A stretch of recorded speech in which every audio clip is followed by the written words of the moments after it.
पश्चिम बंगाल में टीएमसी विधायक और प्रसिद्ध लेखक मनोज रंजन व्यापारी ने हुगली के बालागढ़ में अपनी ही पार्टी के स्थानीय नेता पर भ्रष्टाचार और आपराधिक गतिविधियों में शामिल होने का आरोप लगाया है। व्यापारी ने अपनी सुरक्षा को लेकर भी चिंता जताई और सरकार से सुरक्षा बढ़ाने की मांग की है।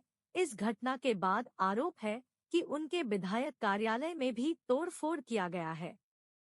वहीं दूसरी ओर टीएमसी नेत्री रूना खातून ने विधायक के द्वारा सोशल मीडिया पर व्यक्तिगत हमले के खिलाफ अपने ही पार्टी के विधायक के खिलाफ प्राथमिकी दर्ज कराने थाने तक पहुंच गई। साथ ही मीडिया से बताया कि स्थानीय विधायक के द्वारा किए टिप्पणी से मैं और मेरा पूरा परिवार आहत है, इसलिए मैं इसकी शिकायत थाने में करने आई हूँ। साथ ही विधायक पर अन्य कई आरोप भी लगाया।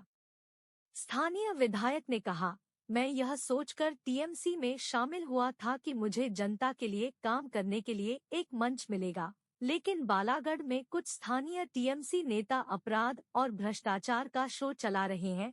जब मैंने इसका विरोध किया तो उन्होंने धमकी दी कि मुझे मार दिया जाएगा। Bureau report. বিধায়ক মশাই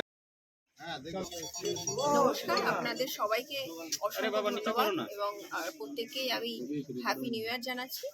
কিন্তু আপনারা দেখছেন বিগত বেশ কয়েকদিন থেকেই সোশ্যাল মিডিয়ার মাধ্যমে আমাকে এবং আমার পরিবারকে এবং আমার স্বামীকে ব্যক্তিগত কুরুচিকর আক্রমণ করা হচ্ছে, বারবার বাক্যবাণে বিদ্ধ করা হচ্ছে।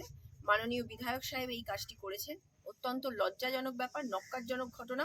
ধিক্কার জানাচ্ছি। যদি বিধায়কের কিছু মনে হতো যে রুনা খাতুন কোনো অনৈতিক কাজ করেছে এবং তিনি নৈতিক কাজের প্রতি দায়বদ্ধ, তাহলে তিনি প্রথমে সেই নৈতিক এবং অনৈতিক কাজের জন্য প্রতিবাদ জানিয়ে লিখিত আকারে অ্যাডমিনিস্ট্রেটিভ অর্থাৎ পুলিশ প্রশাসনকে জানাতে পারতেন কিংবা দলকে জানাতে পারতেন। ওনাকে প্রশ্ন করবেন, উনি কোথাও ওনার অভিযোগ জানিয়েছেন? কোনো লিখিত ওনার কাছে আছেন? উনি দেখাতে পারবেন না। ওনার উদ্দেশ্য ব্যক্তিগতভাবে রুনা খাতুনকে মেলাইন করা, কুরুচিকর আক্রমণ করা। প্রত্যেকটা কথা উনি বলছেন এবং তার সাথে কোনো প্রমাণ দিচ্ছেন না। আমি একজন হাই স্কুলের শিক্ষিকা, ওনারও মনে রাখা উচিত যে মনোরঞ্জন ব্যাপারী নিজেকে সাহিত্যিক বলে মনে করেন। উনি কি সাহিত্যিক আমি জানি না, আমাদের জানার বলাগড়বাসীরও বিন্দুমাত্র ইচ্ছাটা নেই। তো সেই জায়গায় দাঁড়িয়ে উনি জনপ্রতিনিধি হওয়ার জন্য জনগণ বিধায়ক মশাইয়ের পার্টি অফিস বিজেপির লোক কেন ভাঙচুর করতে যাবে? এ তো তৃণমূলের লোক এর সঙ্গে পরিষ্কারভাবে যুক্ত। এ তো আমরা বলছি না, বিধায়ক মশাই নিজেই পরিষ্কার চিৎকার করে বলে দিচ্ছে।